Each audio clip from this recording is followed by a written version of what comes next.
Climax എടുക്കാനായി. മാസപ്പടി കേസിൽ വീണമോള് മാത്രമല്ല സ്വന്തം അച്ഛനും ജയിലിലേക്കാണ്. വളരെ അപ്രതീക്ഷിത ട്വിസ്റ്റാണ് സംഭവിച്ചിരിക്കുന്നത്. അച്ഛൻ മുഖ്യമന്ത്രി കസേരയിൽ ഇരുന്ന് നാട് ഭരിക്കുമ്പോൾ മകൾ ബാംഗ്ലൂരുവിലിരുന്ന് അക്കൗണ്ടിലേക്ക് കോടികൾ സേവന നികുതിയായി വാങ്ങിക്കൂട്ടുന്ന ആ പഴയ മാസപ്പടി സിനിമയ്ക്ക് ഇപ്പോൾ ഒരു പുതിയ സെക്കൻഡ് ഹാഫ് വന്നിരിക്കുകയാണ്. ഇത്തവണ കഥ മാറുകയാണ്. മകൾ ഒറ്റയ്ക്കല്ല, മകൾക്ക് കൂട്ടിന് അച്ഛനും കൂടി റെഡിയായിക്കോളൂ എന്ന എൻഫോഴ്സ്മെന്റ് ഡയറക്ടറേറ്റ് എന്ന ED പതിയെ പറഞ്ഞു തുടങ്ങിയിട്ടുണ്ട്. അച്ഛനും മകൾക്കും ഒരുമിച്ച് ജയിലിലിരിക്കേണ്ടി വരുമോ? വരാൻ പോകുന്ന വലിയ പൂഴിക്കടകൻ എന്താണ്? കരിമണൽ കമ്പനിയായ CMRലും വീണ വിജയന്റെ എക്സാലോജിക്കും തമ്മിൽ നടത്തിയ ആ പാവം ബിസിനസ് ഇടപാടുണ്ടല്ലോ, അതിപ്പോൾ കേരള രാഷ്ട്രീയത്തെ മുഴുവൻ വിഴുങ്ങാൻ പോകുന്നൊരു ബ്ലാക്ക് ഹോളായി മാറിയിരിക്കുകയാണ്. നമ്മുടെ മലയാള മാധ്യമങ്ങളൊന്നും ചർച്ച ചെയ്യാത്ത ഈ വിഷയത്തിലേക്ക് നിങ്ങളെ ഞാൻ കൊണ്ടുപോവുകയാണ്. 9 മണിക്കൂർ നീണ്ട 2ാം വട്ട ചോദ്യം ചെയ്യൽ കഴിഞ്ഞപ്പോൾ EDക്ക് ഒരു കാര്യം മനസ്സിലായി. വീണ തന്ന മൊഴികളിലെല്ലാം പൊരുത്തക്കേടുകളുടെ ഒരു പൂരം തന്നെയുണ്ട്. ഞാൻ കഷ്ടപ്പെട്ട് വീർപ്പൊഴുക്കി IT സേവനം നൽകി വാങ്ങിയ കാശാണ് സാറേ എന്ന് വീണ ആവർത്തിക്കുമ്പോഴും എങ്കിൽ ആ സേവനം എവിടെ മോളേ എന്ന EDയുടെ ചോദ്യത്തിന് അതിനു മുന്നിൽ കട്ടപ്പുകയാണ്. അപ്പോൾ ഈ ഒരു സാഹചര്യത്തിൽ കഥ ഇനി വീണയിൽ മാത്രം ഒതുങ്ങില്ല.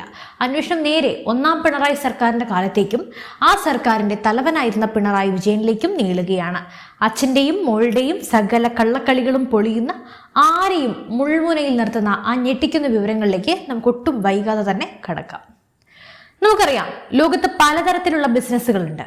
എന്നാൽ ഒരൊറ്റ കമ്പ്യൂട്ടർ കോഡ് പോലും എഴുതാതെ, ഒരൊറ്റ സോഫ്റ്റ്വെയർ പോലും ഉണ്ടാക്കാതെ 2.78 കോടി രൂപ അക്കൗണ്ടിലേക്ക് വാങ്ങാൻ പറ്റുന്ന ഒരു അത്ഭുത IT കമ്പനി ഈ ലോകത്ത് ഒരേ ഒരാൾക്ക് മാത്രമേ ഉള്ളൂ. അതാണ് എക്സാലോജിക്, നമ്മുടെ പിണറായി വിജയന്റെ മകളുടെ കമ്പനി. CMRL എന്ന കരിമണൽ കമ്പനി എന്തിനാണ് വീണയുടെ കമ്പനിക്ക് കോടികൾ കൊടുത്തത്? ഈ ചോദ്യം നമ്മൾ വർഷങ്ങളായി കേട്ടുകൊണ്ടിരിക്കുകയാണ്. ED ചോദിച്ചപ്പോൾ വീണ പറയുന്നു, ഞങ്ങൾ അവർക്ക് IT സപ്പോർട്ടും കൺസൾട്ടൻസിയും നൽകിയിട്ടുണ്ട് എന്ന് ആവർത്തിച്ച് പറയുകയാണ്.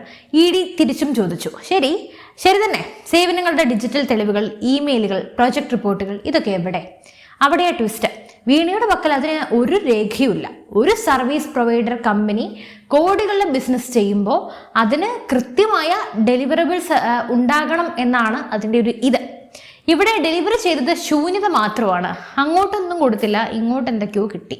അപ്പോൾ പിന്നെ ഈ 2.78 കോടി രൂപ എന്തിനു വേണ്ടിയുള്ളതായിരുന്നു? അത് വെറും ഒരു വാണിജ്യ കരാറല്ല, മറിച്ച് അധികാരത്തിന്റെ തണലിൽ വാങ്ങിയ കൃത്യമായ മാസപ്പടി തന്നെയാണെന്ന് ED ഉറപ്പിച്ചു കഴിഞ്ഞു. ഈ കഴിഞ്ഞ ദിവസം നടന്ന 9 മണിക്കൂർ നീണ്ട 2ാം വട്ട ചോദ്യം ചെയ്യലിൽ ED ഉദ്യോഗസ്ഥർ വീണയ്ക്ക് മുന്നിലേക്ക് വെച്ചത് CMRL നിന്നും പിടിച്ചെടുത്ത 134 നിർണായക രേഖകളാണ്. CMRL ഉദ്യോഗസ്ഥർ ഇതിനകം നൽകിയ മൊഴികളും ഈ രേഖകളും തമ്മിൽ തട്ടിച്ചു നോക്കിയപ്പോഴും വീണയുടെ മൊഴികൾ തകർന്നടിയുക തന്നെയായിരുന്നു. വീണയുടെ മൊഴിക്ക് യാതൊരുവിധ എവിഡൻസും ഇല്ല, ഒരു തരത്തിൽ നമുക്ക് കൂട്ടിവെക്കാനാവില്ല. പല ചോദ്യങ്ങൾക്കും വീണയ്ക്ക് കൃത്യമായ മറുപടിയുമില്ല. ഇതൊക്കെയാണ് പുറത്ത് വരുന്ന വിവരങ്ങൾ. ഓർമ്മയില്ല, അറിയില്ല, രേഖകൾ പരിശോധിക്കണം എന്നിങ്ങനെയുള്ള സ്ഥിരം പല്ലവികൾ തന്നെയാണ് വീണ ആവർത്തിച്ചത്. ഒരു മാറ്റമില്ല. എന്നാൽ നിയമത്തിന് മുന്നിൽ ഈ ഒഴിഞ്ഞുമാറലുകൾ വിലപ്പോകില്ലല്ലോ. കാരണം ഈ 2.78 കോടി രൂപ എങ്ങോട്ടേക്കാണ് പോയത്, എവിടെയാണ് നിക്ഷേപിച്ചത്, ഇതൊക്കെ വ്യക്തമാക്കാൻ വീണയ്ക്ക് കഴിഞ്ഞിട്ടുമില്ല. ഈ തുക മറ്റ് ബിസിനസ് ആവശ്യങ്ങൾക്കോ അതോ വിദേശ നിക്ഷേപങ്ങൾക്കോ ഉപയോഗിച്ചോ, അതിനെക്കുറിച്ചെല്ലാം EDയുടെ വിപുലമായ അന്വേഷണം നടന്നു വരികയാണ്. അടുത്ത ആഴ്ച 3ാം വട്ട ചോദ്യം ചെയ്യലിനായി വീണയെ വീണ്ടും വിളിപ്പിച്ചിട്ടുണ്ട്. അത് വെറും ഒരു ചോദ്യം ചെയ്യലായിരിക്കില്ല, മറിച്ച് കേസിലെ അന്തിമ കുരുക്കായിരിക്കും. ഇങ്ങനെയാണ് അതിൻ്റെ ഒരു വെപ്പ്. ഇനിയാണ് ഈ കഥയിൽ ഏറ്റവും വലിയ സസ്പെൻസ്. ED അന്വേഷണം വെറുതെ ഒരു മകളുടെ കമ്പനിയിൽ മാത്രം അവസാനിപ്പിക്കാൻ പോകുന്നില്ല. അന്വേഷണ സംഘം ഇപ്പോൾ ആ പഴയ ഡയറി കുറിപ്പുകളിലേക്കും ഫയലുകളിലേക്കും തിരിഞ്ഞിരിക്കുന്നു. അതായത് 1ാം പിണറായി സർക്കാരിന്റെ കാലഘട്ടത്തിലേക്ക്, 2016 മുതൽ 2021 വരെയുള്ള കാലഘട്ടം. ഇവിടെയാണ് രാഷ്ട്രീയ ഭൂകമ്പത്തിന്റെ സാധ്യതകൾ ഒളിഞ്ഞിരിക്കുന്നത്. ED പ്രധാനമായിട്ടും പരിശോധിക്കുന്നത് 2 കാര്യങ്ങളാണ്.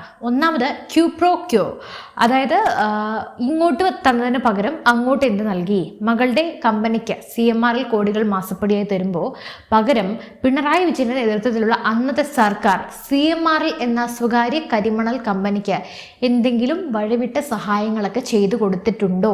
ഈ ചോദ്യം. രണ്ടാമത്, കരിമണൽ ഖനനവുമായി ബന്ധപ്പെട്ട അനുമതികൾ, തീരദേശ പരിപാലന നിയമങ്ങളിലെ ഇളവുകൾ, KSIDC വഴിയുള്ള വഴിവിട്ട ഇടപെടലുകൾ എന്നിവയെല്ലാം ED ഇപ്പോൾ സൂക്ഷ്മമായി പരിശോധിച്ചു വരികയാണ്.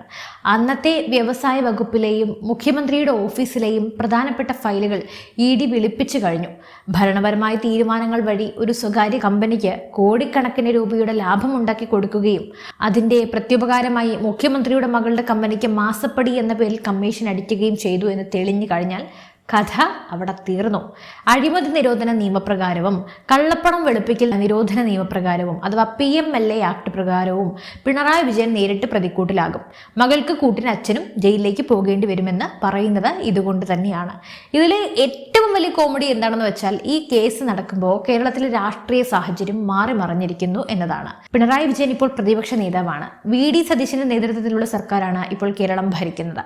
മുമ്പ് പിണറായി ഭരണത്തിലിരുന്നപ്പോൾ പ്രതിപക്ഷം ഈ വിഷയം ഉന്നയിച്ചപ്പോൾ അതിനെയൊക്കെ രാഷ്ട്രീയ പകപോക്കൽ എന്ന് വിളിച്ച് പറഞ്ഞ് തള്ളിക്കളയാൻ എളുപ്പമായിരുന്നു. എന്നാൽ ഇന്ന് സ്വന്തം കരിയറിന്റെ ഘട്ടത്തിൽ നിൽക്കുമ്പോൾ പിണറായി വിജയന് ഈ കേസ് വല്ലാത്തൊരു ഇരുട്ടടി തന്നെയാണ്. ഇപ്പോൾ സപ്പോർട്ട് ചെയ്യാൻ ആഭ്യന്തരമില്ല, ആരുമില്ല. പിന്നെ ആ കേസ് അന്വേഷിക്കുന്നത് കേന്ദ്ര അന്വേഷണ ഏജൻസിയാണ്. കുടുംബത്തെയും മകളെയും സംരക്ഷിക്കാൻ വേണ്ടി രാഷ്ട്രീയമായി എത്ര പ്രതിരോധിക്കാൻ ശ്രമിച്ചാലും EDയുടെ പക്കലുള്ള ശാസ്ത്രീയവും ഡിജിറ്റലുമായ തെളിവുകൾക്ക് മുമ്പിൽ കരിങ്കൊടി കാണിച്ച് ജയിക്കാൻ CPM ഇത്തവണ സാധിക്കില്ല. ഒരു വശത്ത് സ്വന്തം മകളുടെ സ്വത്ത് വിവരങ്ങളും ബിസിനസ് ഇടപാടുകളും ED അരിച്ചു പെറുക്കുന്നു. മറുവശത്ത് തന്റെ രാഷ്ട്രീയ ജീവിതത്തിൽ ഇന്നേവരെ ഉണ്ടാകാത്ത വിധം അഴിമതിയുടെ കറ പുരണ്ട ഒരു ക്രിമിനൽ കേസിലെ നിഴൽ പ്രതിയായി പിണറായി മാറുന്നു. ഇതുവരെ ഒന്നും തെളിഞ്ഞിട്ടില്ലല്ലോ. ഇതുവരെ ബിനാമികളുടെ കളിയായിരുന്നല്ലോ. ഇപ്പൊ കഥ മാറിയില്ലേ? എത്ര മനോഹരമായ ആസൂത്രിതമായ അഴിമതിയല്ലേ? അടുത്ത ആഴ്ച നടക്കുന്ന ആ 3ാം ഘട്ട ചോദ്യം ചെയ്യലുണ്ടല്ലോ, അത് കേരള രാഷ്ട്രീയത്തിലെ ഒരു കറുത്ത ദിനമായി മാറുമോ അതോ വലിയൊരു അറസ്റ്റിലേക്ക് വഴിമാറുമോ എന്നൊക്കെയാണ് ഇപ്പോൾ എല്ലാവരും ഉറ്റുനോക്കുന്നത്. ഇനി EDയുടെ വാഹനം അടിച്ചോടിയാലും ആക്രമണവും ഒന്നും വിലപ്പോവില്ലല്ലോ.